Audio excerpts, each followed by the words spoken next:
Good morning students. देखिए फ्रांसीसी क्रांति लेसन चल रहा है। इसमें मैंने आपको कल कुछ महत्वपूर्ण पॉइंट समझाए थे।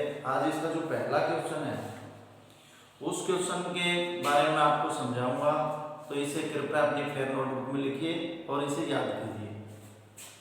देखिए आज का क्वेश्चन है, फ्रांस में क्रांतिकारी विरोध की शुरुआत किन परिस्थितियों में हुई?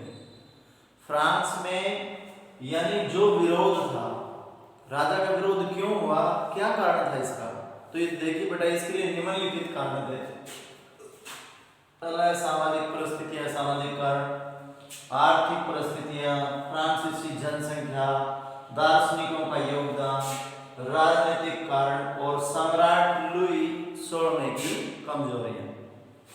तो इसका पहला पॉइंट है सामाजिक परिस्थितियां। किस फ्रांस में जो एक क्रांति भड़की, इसकी सामाजिक परिस्थितियों के लिए कौन कौन से कारण उत्पन्न हुए थे? तो देखिए फ्रांस में सामंतवाद की प्रथा थी। सामंतवाद की जो प्रथा थी वो फ्रांस में सबसे महत्वपूर्ण थी और समाज जो था वो 3 स्टेटों में बटा हुआ था, प्रथम, द्वितीय और तृतीय। जो प्रथम समाज था या प्रथम वर्ग था उसमें पादरी थे, यानी सबसे बड़े वर्ग पर पादरियों का अधिकार था।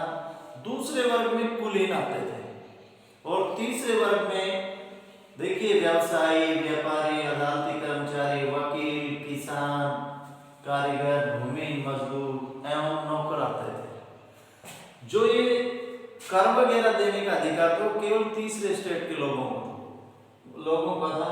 एक तो ये किसान किसको कर देते थे? सरकार को कर देते थे, और दूसरा ये चर्च को भी कर देते थे। इसलिए इन लोगों ने क्या किया? विरोध किया कि हम इतना कर नहीं दे सकते कि पादरी और जो ये कुलीन है इनसे भी कर लिया जाए, जबकि ये तो सबसे श्रेष्ठ कौम मानी जाती थी, पादरी और कुलीन। जबकि तीसरा जो वर्ग था इससे जो भी कार्य होते थे कर वगैरह के, वो सारे तीसरे वर्ग से ही चुकाते थे। इसलिए इन लोगों ने क्या कर दिया? बहिष्कार किया। दूसरा है आर्थिक परिस्थितियां। 1774 में बूर्बो राजवंश का जो सम्राट था लुई 16वां, वो गद्दी पर बैठा। जैसे ही वो गद्दी पर बैठा तो उसने राजकोष को खाली पाया। राजकोष को खाली पाया तो उसने सोचा कि राजकाज को चलाने के लिए जैसे स्कूल हैं, कॉलेज हैं, या सेना का जो खर्च है, या फिर राज्य जो राजशाही जो खर्च है उसकी भरपाई के लिए क्या किया जाए। तो उसने सोचा कि क्यों न कर बढ़ा दिया जाए। तो जैसे ही उसने कर बढ़ाने के लिए सोची, 5 मई 1789 को उसने क्या किया कि स्टेट जनरल की बैठक बुलाई।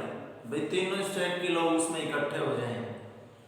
तो उसने प्रस्ताव रखा कि भाई हमारे जो राजशाही खर्च है वो बिल्कुल खाली पड़ा है और हमें इन चीजों की आवश्यकता है। तो जैसे ही उसने खर्च पर बढ़ाने की बात की, जो तीसरे स्टेट के लोग थे उन्होंने कहा भाई सभी को एक एक मत, यानी प्रत्येक व्यक्ति को मत डालने का अधिकार होना चाहिए। ये नहीं कि एक आदमी को एक ही वोट, एक परिवार में एक वोट ना, ऐसे नहीं, प्रत्येक आदमी जितने भी सदस्य हैं वोट डालने का अधिकार उनको होना चाहिए। तो इसमें राजा ने ये बात, जो सम्राट था उसने इस बात को अस्वीकार कर दिया। जैसे उसने इस बात को अस्वीकार किया, तीसरे स्टेट के लोग थे वो सभा को बीच में छोड़ करके चले गए और उन्होंने क्या कर दिया? इसका बहिष्कार कर दिया। तो राजा का बहिष्कार किसने किया? तीसरे स्टेट के लोगों ने। यहाँ भी बहिष्कार किसने किया? तीसरे स्टेट के लोगों ने। तो फिर से देखिए राजनीतिक कारण, सम्राट लुई, राजनीतिक परिस्थितियां क्या थी? फ्रांस में सामंतवाद की प्रथा थी और समाज 3 वर्गों में बटा हुआ था। प्रथम वर्ग में पादरी थे, दूसरे वर्ग में कुलीन तथा तीसरे वर्ग में व्यवसायी थे। व्यापारी, अदालती कर्मचारी, वकील, किसान, कारीगर, भूमि मजदूर एवं नौकर भी इस श्रेणी में आते थे। तीसरे स्टेट से कर लिया जाता था, पादरी एवं कुलीन वर्ग से कोई कर नहीं लिया जाता था। जबकि जो तीसरा स्टेट जो था वो चर्च को भी कर देते थे। इसलिए इन लोगों ने कहा कि हम केवल एक को ही कर दे सकते हैं, चाहे तो सम्राट हो चाहे चर्च हो, इसलिए इन लोगों ने बहिष्कार किया। आर्थिक परिस्थितियां 1774 में बूर्बो राजवंश का जो लुई 16वां था वो फ्रांस के सिंहासन पर बैठा और उसने आश किया कि राजकुमारी मैरी एंटोइनेट से शादी की। सत्तारूढ़ होने के कारण से शाही खजाना खाली मिला, सेना का रखरखाव, दरबार का खर्च, विश्वविद्यालयों को चलाने जैसे खर्च निपटाने के लिए सरकार ने कर बढ़ाने के लिए बाध्य हो गई। इसलिए लुई 16 ने 5 मई 1789 को स्टेट जनरल की क्या बुलाई, सभा। तीसरे स्टेट ने इसका विरोध किया।